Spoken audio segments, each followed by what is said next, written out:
Osculating plane के बारे में। ऑस्कुलेटिंग प्लेन क्या होता है? तो जैसा कि हम जानते हैं कि सी कोई कर्व है, कर्व के किसी पॉइंट P पर ये tangent unit tangent vector T और ये unit normal vector N, this is y normal vector V, plane containing T and N, ऐसा प्लेन जो T यूनिट टेंजेंट T और प्रिंसिपल नॉर्मल N को कॉन्टेन करता है। एक प्लेन तो ये हुआ। दूसरा प्लेन जो N और B को कॉन्टेन करता है, ये प्लेन है।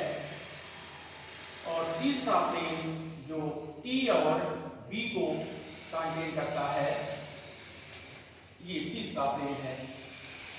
तो इस प्रकार से यहाँ पर गौर से देखें तो यदि इसको यहाँ पर इस पॉइंट पर टेंजेंट खींचे हैं, ये टेंजेंट हो गया, ये नॉर्मल हो गया, ये बाई नॉर्मल हो गया। तो T और N को रखने वाले प्लेन को बोलते हैं ऑस्कुलेटिंग प्लेन।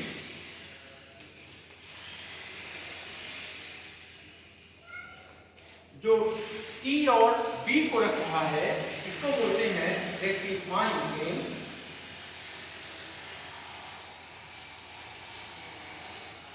और जो प्रिंसिपल नॉर्मल और बाई नॉर्मल को रखता है इसे बोलते हैं normal plane.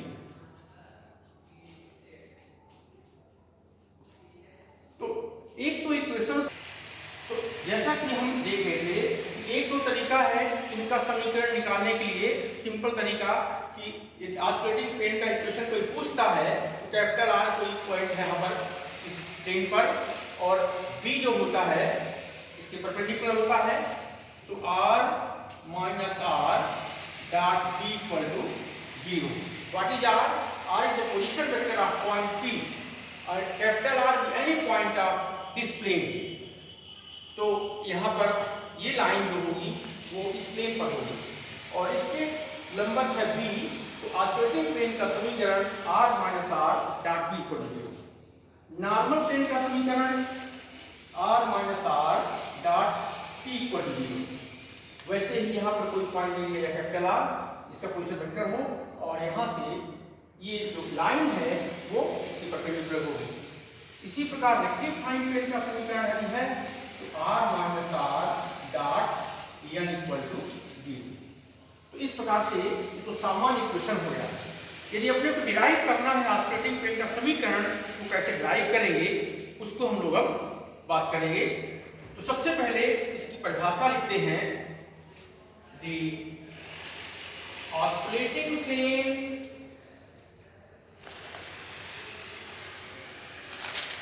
at point P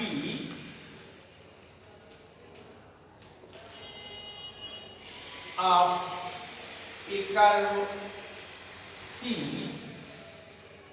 is of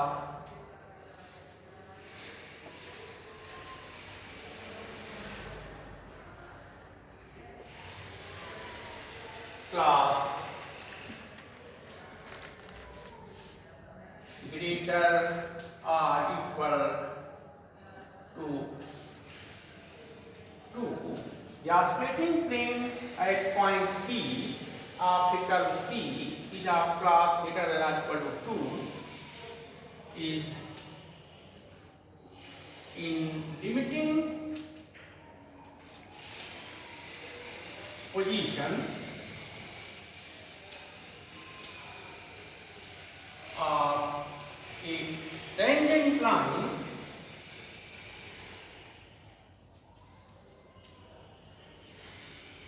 at P and neighboring point Q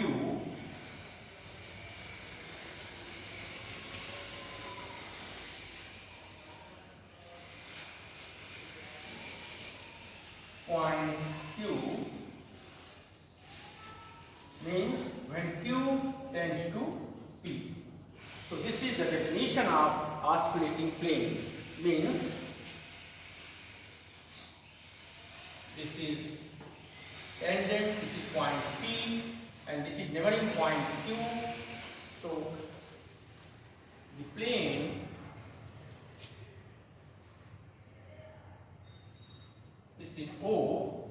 OP and this is OQ and this is tangent. So this is current point T. So this is PT and tangent T and PQ like this plane. So in limiting case, this plane is called oscillating plane. तो ये भी इसकी परिभाषा. अब हम लोग derive करेंगे इसका समीकरण. Equation of oscillating plane. Oscillating plane का समीकरण कैसे डिराइव करेंगे?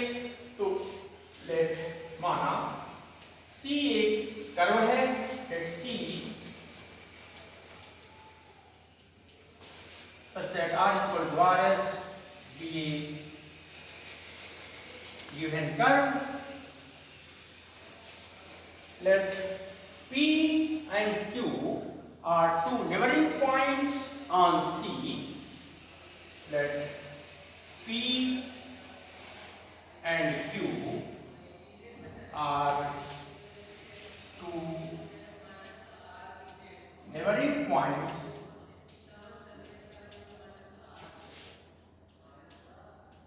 on the curve C. Let RS0 and RS be position vectors of P and Q respectively. The position vectors of P and Q respectively. देखिए yes क्या है? Arc length है. तो मान लेते हैं कि बिंदु P के लिए पोजीशन वेक्टर RS0 है और Q के लिए पोजीशन वेक्टर RS है. तो ध्यान देना है कि जो वेक्टर मान लेते हैं let T be the current point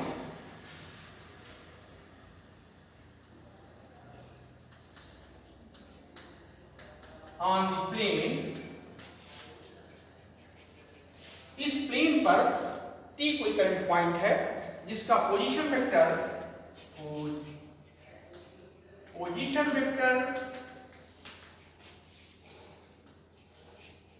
is R. ये इसका पोजीशन वेक्टर है. तो ध्यान देना है कि PT means OT minus OP tangent T and PQ ये एक ही इसी समतल पर लाई करेंगे. Then PT means OT minus OP. OT minus OP means R. OT means capital R. इसका पोजीशन वेक्टर R है. R minus RS0 PT in tangent T यानी R dash S0 and PQ means OQ minus OP. तो RS minus RS0. Then PT, T and PQ lie in this plane. तो by definition जो oscillating plane की परिभाषा है कि इन limiting case ये क्या करेंगे? Q tends to P. At बिंदु P पर Q टेंड्स टू P. तो टेंजेंट T, PT और PQ इसी प्लेन पर लाई करेंगे. और हम जानते हैं कि तीन वेक्टर A, B, C एक प्लेन पर लाई करते हैं तो इनका स्केलर प्रोडक्ट इक्वल टू 0 होता है. ये तीन वेक्टर समतलीय हैं तो उनका स्केलर प्रोडक्ट 0 होता है. A dot B dot C equal to 0 और A B C equal to 0. तो since PT, T and PQ lie on a plane, एक ही पर है, देयरफॉर समतलीय होने की जो शर्त होती है उससे PT vector, T vector and PQ is equal to 0, यानी A B C equal to 0। तो A B C equal to 0 means A dot B cross equal to 0। इसको हम लिख सकते हैं A मीन्स PT यानी R minus RS 0, R dash S 0, RS minus RS 0 equal to 0। A B C equal to 0। फिर से इसकी परिभाषा से R माइनस RS 0 ये हो गया A डॉट B यानी R dash S 0 cross RS minus RS 0 is equal to 0। Okay, इसको मान लेते हैं इक्वेशन 1। ये समझ में आ गया होगा। अब हम लोग टेलर्स थ्योरम से S माइनस S 0 की पावर में इसको एक्सपेंड करेंगे। So now expanding RS in power of S minus S 0 by Taylor's expansion means Taylor की प्रमेय से RS को S माइनस S 0 की पावर में प्रसार करने पर टेलर की प्रमेय क्या होती है? Fx is equal to Fa plus x minus Ax F dash इसका derivative up to so on.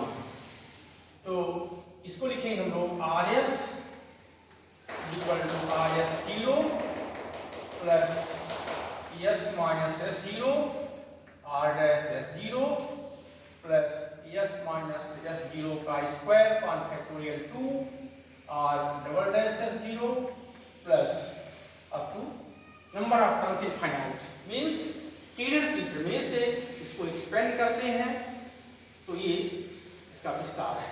ध्यान देना है RS माइनस RS 0 इधर ले आ लेंगे तो RS minus RS 0 is equal to S minus S 0 R dash S 0 plus S minus S 0 square upon factorial 2 R double dash S 0 plus up to हर degree term of S minus S 0। Okay, इसको मान लेते हैं equation 2। 1 और 2 की सहायता से ध्यान देना है समीकरण नंबर 1 में RS माइनस RS 0 की जो वैल्यू है वो 2 से यहाँ पर प्रतिस्थापित करने पर तो from equation 1 and 2 we get तो R माइनस RS 0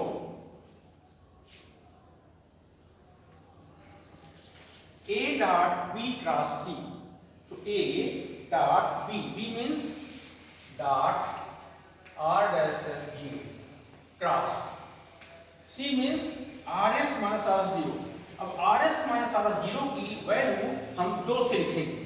2 में नंबर ऑफ टर्म्स इनफाइनाइट हैं। कितने पद हैं? कुल अनंत पद हैं। तो ध्यान देना है कि S minus S 0 R dash S 0 plus S minus S 0 square upon factorial 2 R double dash S 0 plus up to infinite is equal to 0। अब गौर से देखना है ये तो सिंपल मल्टीप्लिकेशन है, पहले वाले का डॉट का मतलब गुणा। अब इसका हम लोग क्रॉस प्रोडक्ट लेंगे। कितने पद हैं? कुल अनंत पद हैं। तो R डैश S 0 है तो पहले पद में भी R डैश S 0, ये तो स्केलर क्वांटिटी है, इससे कोई तो नहीं पड़ेगा। 2 वेक्टर बराबर हो तो उनका क्रॉस प्रोडक्ट 0 होता है, तो पहला स्टेप 0 हो जाएगा। दूसरे स्टेप में आएगा R dash S 0 cross R double dash S 0। Yes minus, ये पहला स्टेप 0 हो गया, फिर यस माइनस एस 0 का स्क्वायर अपॉन फैक्टोरियल 2 हम लोग भाग दे देंगे उस संख्या से। तो पहले पद में यहाँ पर बचेगा R dash S 0 cross R double dash 0। अगले टर्म में यस माइनस एस 0 की एक पावर रहेगी, क्यों? क्योंकि इसको हम लोग बाहर कर दिए, कॉमन ले लिए हैं, और जितने भी पद होंगे उनमें सब में यस माइनस एस 0 होगा, यानी यस माइनस एस 0 की उच्चतम घात है। तो on taking limit means S tends to S 0, बाकी पद सब शून्य हो जाएंगे इस पद के अलावा। ये स्टेप समझ में आ रहा है? R minus R S 0 dot, यहाँ पर एक बार लिख देते हैं, ये 0 हो गया, आर डैश एक राशि 0 होता है, यस माइनस यस 0 का square upon factorial 2 R dash S 0 cross R double dash S 0 plus S minus S 0 का cube upon factorial 3 R dash S 0 cross R triple dash S 0 plus up to इस type equal to 0। तो ध्यान देना है कि इसमें yes minus S 0 पर factorial 2 common ले लिए और उसे डिवाइड कर दिए, तो यहाँ पर यस माइनस एस 0 का एक पावर बचेगा। अब on taking limit in S tends to S 0, ये सब पद 0 हो जाएंगे। तो R minus R S 0 dot R dash S 0 cross R double dash S 0, ये is equal to 0 when q tends to p means R S minus S 0 tends to 0, यानी yes tends to 0। तो इसके अलावा सभी पद 0 हो जाएंगे। तो ये हो गया पहला vector a dot b cross c equal 0। In other words square bracket r minus r S 0 comma r dash S 0 comma r double dash S 0 is equal to 0। तो इसे बोलते हैं ऑस्किलेटिंग प्लेन का समीकरण। तो this is the equation of oscillating plane. अब इस प्रकार इसमें ये ध्यान देना है कि ऑस्किलेटिंग प्लेन में r dash S 0 means t और इसका डेरिवेटिव t डैश दोनों लाई करते हैं। तो आगे जरूरत पड़ेगी हम लोगों को, तो ध्यान देना है कि ऑस्किलेटिंग प्लेन में t और t डैश दोनों ही लाई करते हैं। तो ये हो गया डेरिवेशन ऑस्किलेटिंग प्लेन का, परिभाषा और डेरिवेशन दोनों ही कंप्लीट हो गए।